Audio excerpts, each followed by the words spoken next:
Good day, mate. My name is Mordecai, and welcome back to the show, where a relatively inexperienced roleplayer narrates various RPG-related stories as a learning tool.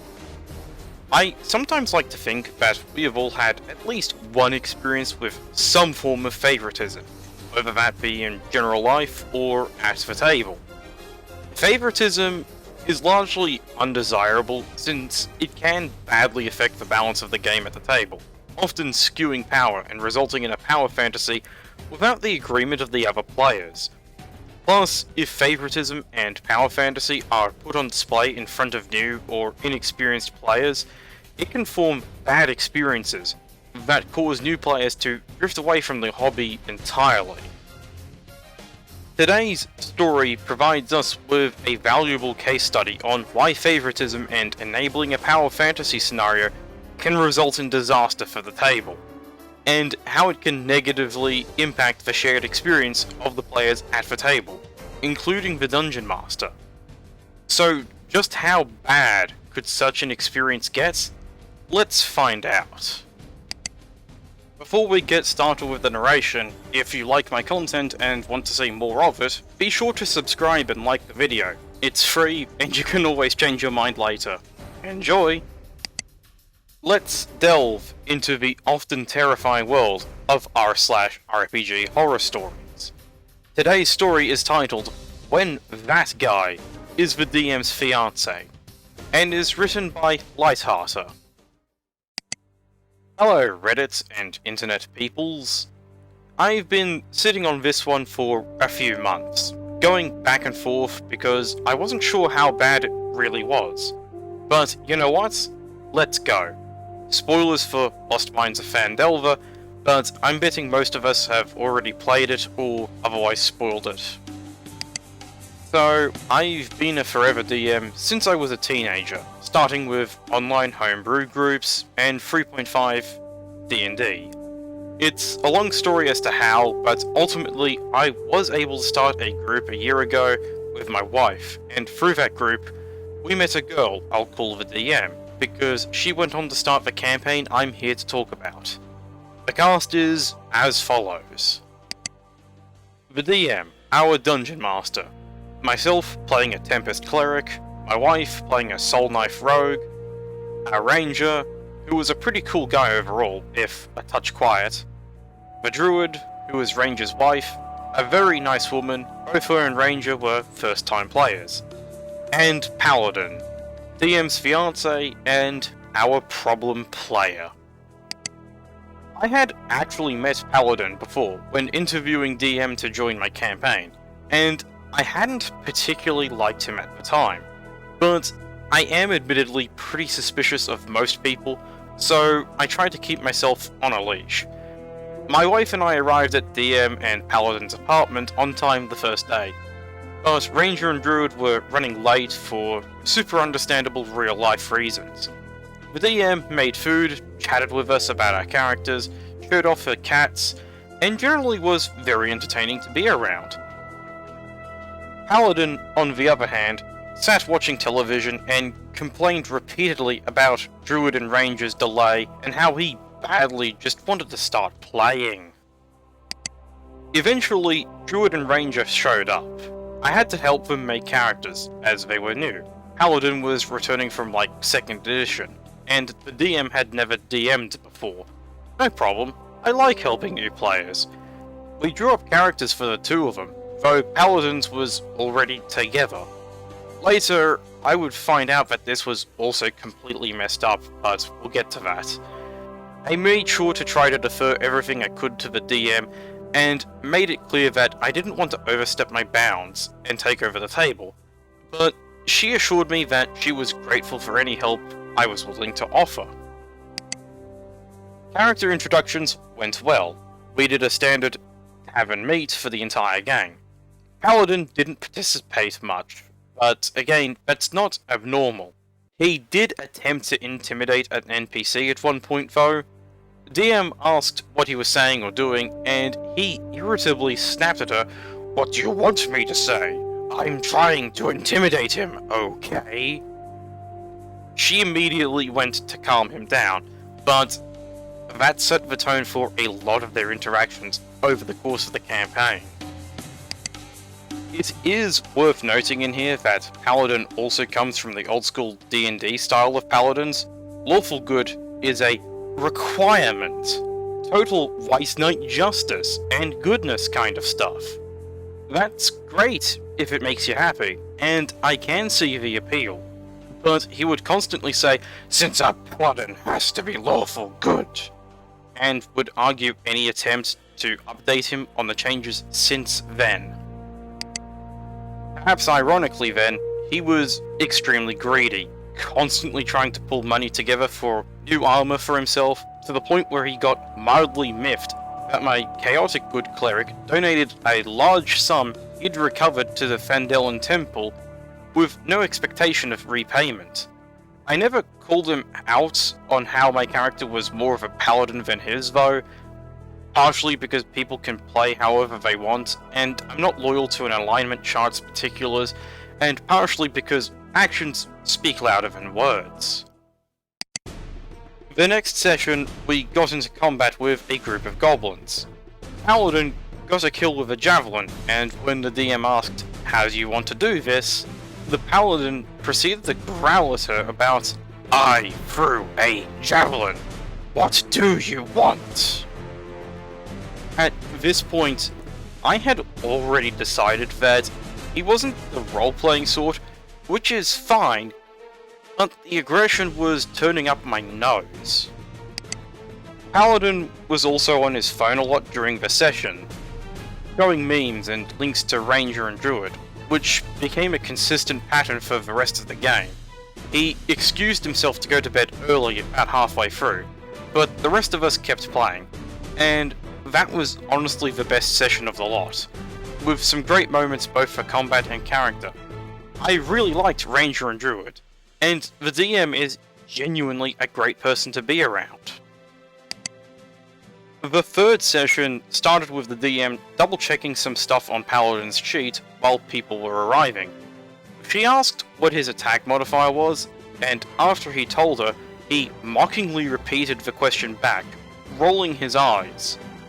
Up until that moment, I had kinda figured Paladin's style of play just didn't mesh with mine.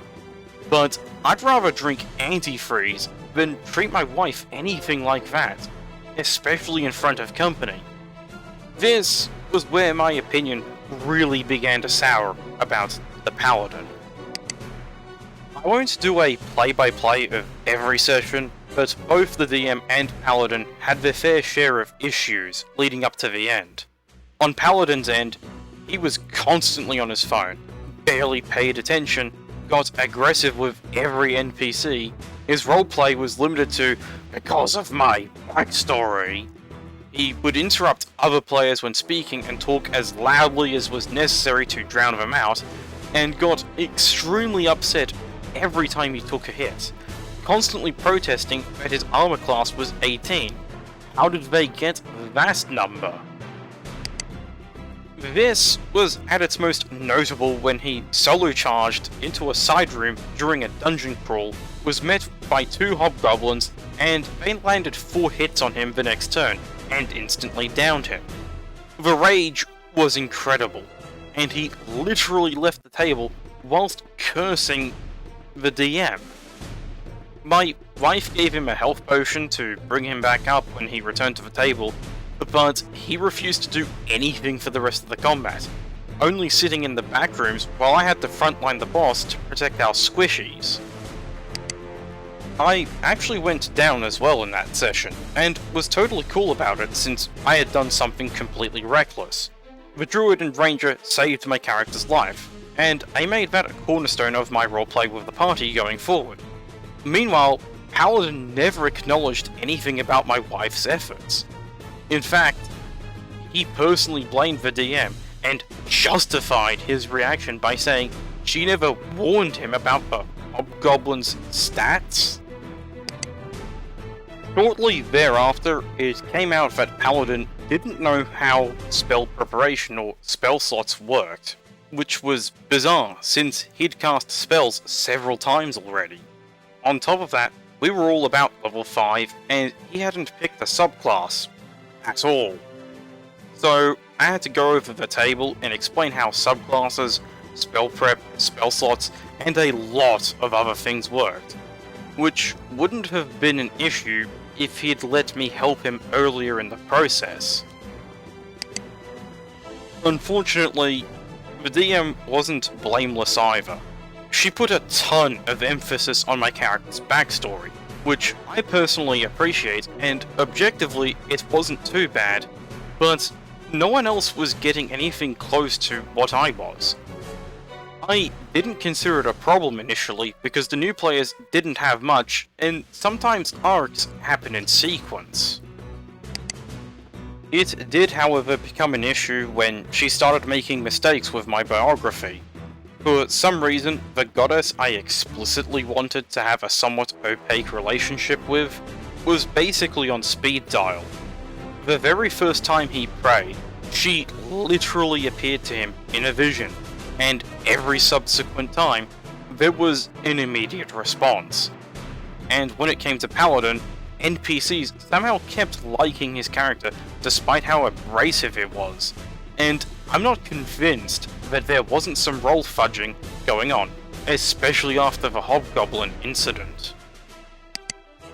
Things came to a head in the finale session. We all got an uncommon magic item made for us, and while my first picks were shot down for balance reasons, which was entirely fair, I was generally satisfied with the magic sword I had obtained. Until Paladin also got a very slightly nerfed vampiric blade as his item.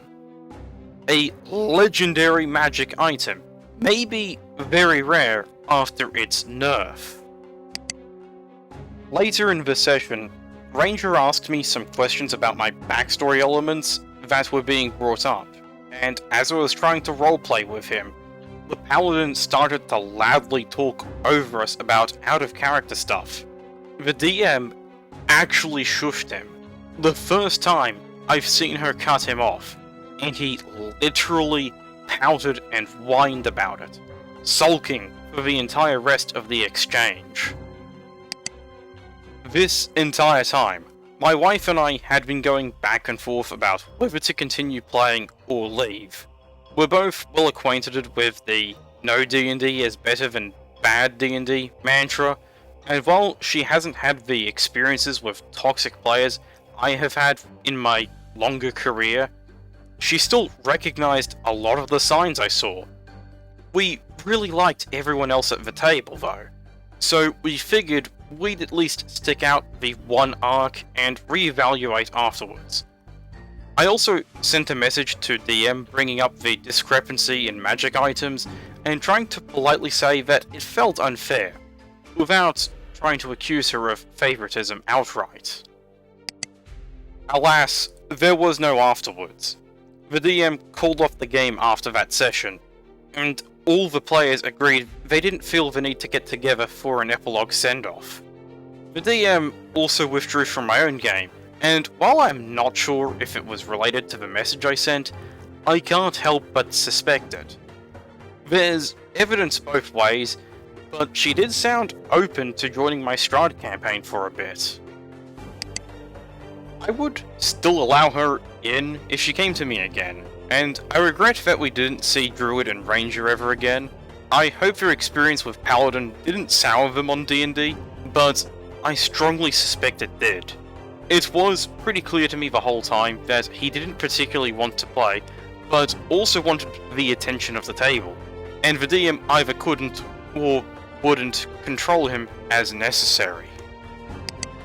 In summary, DM's fiance refuses help, blames the DM for any negative consequences that befall his character, talks over everyone, and receives massive favoritism that arguably killed the campaign. And that's the end of the story. Favoritism is like a spice being used for cooking, especially when it comes to tabletop roleplaying. When it's done well and used correctly, it can result in an amazing experience for everyone at the table, as they each get a turn at flourishing with unique, specific rewards, or occasional moments in roleplay or battle, or a given character gets to shine. But then you have the kind of favoritism where it's overpowering the other flavors, and thus actively detracting from the entire experience. And examples of where favoritism is overused or incorrectly applied include circumstances such as there being no consequences for bad player action, blatant reward overdose, and the lack of overall call for restraint. This latter kind of favoritism was fairly prominent up until the end of the story, and admittedly, it had the potential to get much worse. I will give credit where it is due though. Running a game is hard, so I will commend the DM on getting most of that correct. An issue that I can say is apparent from the outset is the conflicting set of expectations between the players, the DM, and the paladin. Where it seems like most of the party wanted to have a mix between combat and role-playing, the paladin was more intent on the combat, going out of his way to make interactions with the NPCs painful. Which is unusual, since paladins offer a lot of chances to make interesting roleplay opportunities. But when the paladin's roleplay consists of, I intimidate the person, without describing how, the wasted potential shines more than the shiny suit of armor the paladin was saving money for. Additionally, the paladin was also on his phone a lot during the sessions, presumably distracted by some digital toy, instead of paying attention to what's actually happening. I am making an assumption that the paladin being distracted by his phone was the real reason why he wandered into a room with two hobgoblins and never realized how dangerous doing so was. Incidentally, we then have the manner outside of the game where the paladin is acting borderline psychotic towards the DM, the person he's planning on getting married to. I will say that Paladin's behaviour is genuinely unhealthy for both him and his fiance, and I sincerely hope that he gets the help he needs, and soon. But what about potential lessons for people new to the game? For me, the lessons I take away are to be aware of how favoritism and bad player behaviour in combination can result in a sour experience for everyone involved. Also, being distracted on the phone is a great way to get punished by a bad in-game decision that was made because you weren't paying attention to the actual game. Whoops. Thanks for watching. If you enjoyed the video, feel free to subscribe and leave a like. It's free to do, and you can change your mind later. If you have any thoughts on this story or feedback on how it can improve, feel free to leave a comment. Again, thank you very much for watching, and I shall see you all next time.